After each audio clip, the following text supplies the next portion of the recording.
In 2021, not many people could get the new toys. The Xbox Series consoles, the PS5s, and especially the new video cards.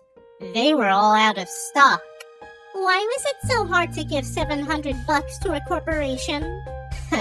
It's not because a bunch of rich people bought GPUs in bulk so they can profit off of Ethereum mining, is it? Nah, bro. That would make too much sense. It's the chip shortage, dummy. But now, it's 2022, and as of this recording, things have been looking a lot better. For now, at least. Consoles and GPUs are in stock, and their prices have gone down dramatically, but they may still not be quite at normal price just yet. While we are waiting for GPUs to reach MSRP or lower, let us revisit a machine I benchmarked in the beginning of 2021. Of course, I'm talking about this Alienware.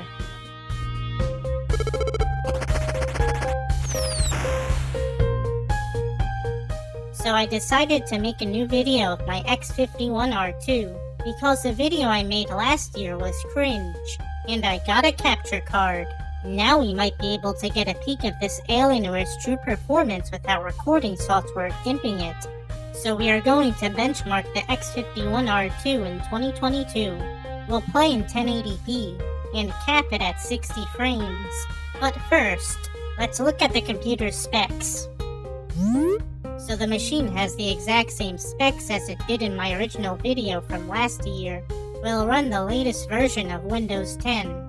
It has a Core i7-4790K, 16GB of RAM, a solid-state drive, and of course, the GTX 1060, 6GB.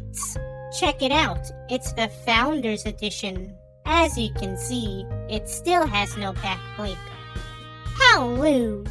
The CPU, GPU, and RAM will be running at their default clock settings. With that out of the way, it's playtime! Let's start with Deep Rock Galactic. You know what they say, if you're not mining, you're gaming wrong. We'll play with a mix of ultra and high settings. At the start of this mission, we stutter for a little bit. About a minute in, and we're doing just fine. We're averaging at 60 FPS. So we're looking for Morkite, and we're snapping up some blooms. Smells like cave. It's nice to have a flamethrower in hand when you see bugs. Bug is weak to fire. This game runs so smooth, I forgot this was a benchmark video. I mean, I wasn't really expecting this game to struggle, but it is cool to see it perform so well regardless. Now I just need to get to that drop pod and get out of here. Damn it. I don't remember how to get back there. Well, there's only one thing left to do. Drill, baby, drill! Hey, we made it! Yay! Next, we'll do a round of the King of Fighters 15. We'll play at max settings. So if you saw my KOF in 1440p video, you will learn that I suck at fighting games. So I play like a scrub. But hey, it could be worse. At least I'm not playing like... Actually, I probably shouldn't say that. So there was a point where we dropped to 59 FPS, which technically isn't a good thing since this is a fighting game. One missed frame can mess you up. I'm really bad at performing special moves, so you're probably not gonna see it here. When transitioning to the windscreen, it dropped to 43 FPS briefly. But like, who cares? It's not like you're missing anything. We'll play No Man's Sky next, and for a good reason. We can't use DLSS on the 1060 since it's not an RTX card, but we can use AMD's FSR. We gotta try it. We'll be playing on high settings. So I'm zipping around space looking for a planet to do our benchmark, and I found a random planet. When I did the ground benchmark, there was a storm brewing. Perfect to test our performance. Here's our performance without FSR on high settings. The frame rate jumps around the mid-40s and the high 50s. And here's how it performs with FSR performance on high settings. Now it doesn't feel like I'm playing on a console anymore. Awesome. I was gonna try Ultra with FSR, but the storm cleared. Well, I guess we can test FSR in space. So the performance is obviously the same as without FSR. What the hell is that? It's a ship. But what are we supposed to do with it? Well, whatever. On to the next game. In Red Dead Redemption 2, I decided to go with this graphic setting preset. It was the closest I could get to a smooth experience without the game looking too low quality. So I hit the road to Strawberry at night.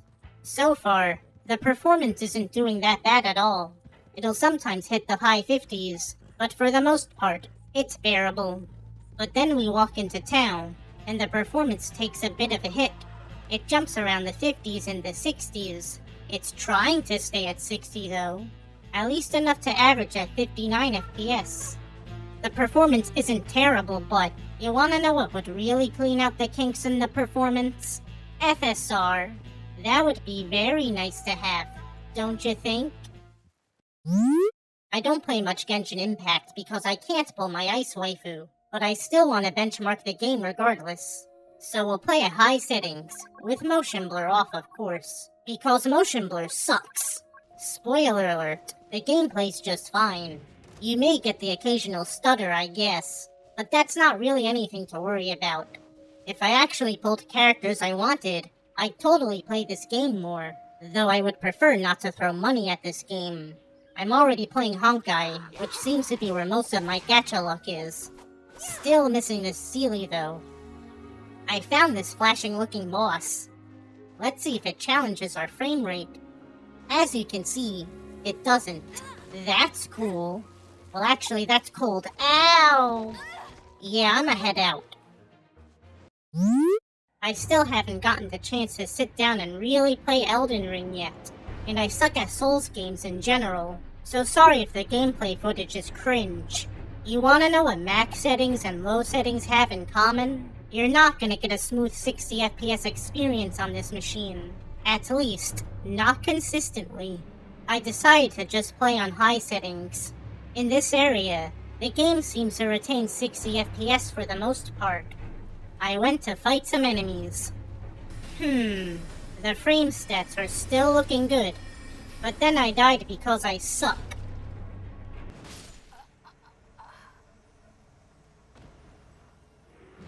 So I found this bear.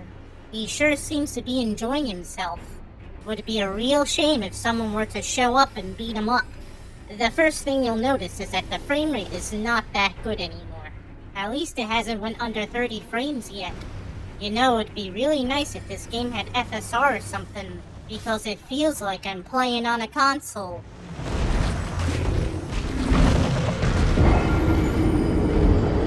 Wow.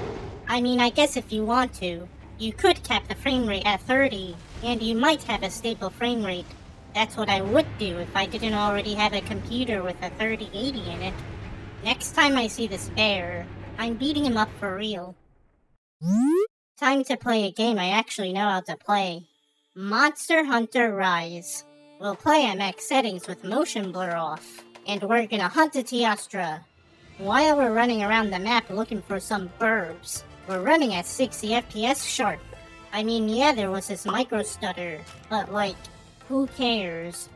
There he is, Teostra. We're gonna beat him up. Even with all of Teostra's flashy effects, we are still running at 60 FPS sharp.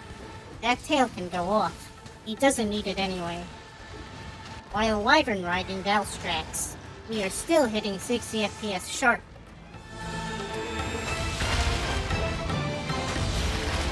I bet Teostra didn't like that very much. To be fair, we're playing a Nintendo Switch port. I wasn't really expecting this game to run bad at all. I can't wait for the Sunbreak expansion to come out. Are you looking forward to Sunbreak too? This game is not for the young, or the young at heart, but we just gotta know how it performs, right? We'll play a modded version of Goikatsu Sunshine, and we'll benchmark the mode that people actually care about.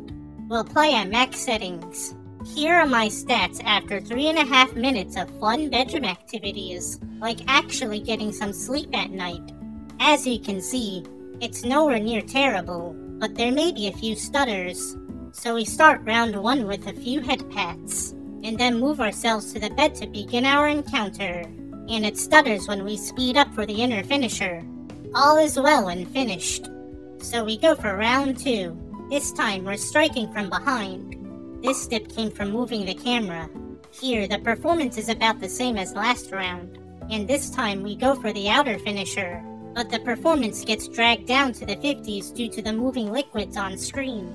We then enter an idle animation where the liquids are still present, and the FPS is still in the 50s, and there was also this stutter. Restarting the round gets rid of the liquids, and the performance goes back to normal. I decided to end the benchmark here. So yeah, the game plays, but it's not perfect. Personally, I turn all these settings off, because to me the game looks just fine without them, and the performance is somewhat better too. You can also set the liquids to simple 3D to keep the performance consistent. It's all up to you how you want to play. You do you. So I benchmarked Cyberpunk 2077 in my original X51 video, and it played like garbage. But things are different now. I may not care for this game, but we just have to benchmark it again. We're gonna play on ultra preset settings, because I want to show you something. So it's nighttime, and as you can see, the performance is terrible. We're averaging in the mid-20s. On the road, it's even worse. Now we're hitting under 20. That's disgusting, but expected. It's not like we're using high-end specs. But what if the game had FSR? Hey, would you look at that? We're in the high 50s now. On the road, the game bounces around the 50s, but we're well over 30 FPS now. But then you start to notice something. Take a good hard look at the game. What does it look like to you? The game looks like shit. Everything is all blurry and pixely. It's like I'm playing without my glasses on. What is it, upscaling from 144p or something? So here are some graphic settings I recommend playing this game. You can use medium preset settings with FSR Ultra Quality on, and then limit the frame rate to 30 FPS. Behold, the game looks fine, and it performs fine too. We're consistent at 30 FPS. We dipped to 29 briefly, but whatever. Now the frame time and the frame percentages aren't gonna be ideal, but you can live with that, right? Ow, asshole. So there's one more game I want to benchmark. In my original X51 video, I mentioned there was a game that caught my attention, but it wasn't released yet at the time. But it is now, and it even won Best Indie Game at the 2021 Game Awards. That game is Kena, Bridge of Spirits. This game recommends specs better than my Alienware specs. What better way to tell that your 1060 is low-end hardware now? I do want it to run as smooth as possible while the game still looks good, so I set it to DX12, and I decided to use these graphic settings. So far, the game does run at 60 frames in areas like this, but it can stutter below sometimes. The frame time does a much better job at remaining stable though, so that's cool. In some in-game cutscenes, the frame rate is variable. It really depends on what's on screen. Well, I can see why better specs are recommended, but I doubt the performance will ruin your enjoyment with this game. I still have to get around playing this game.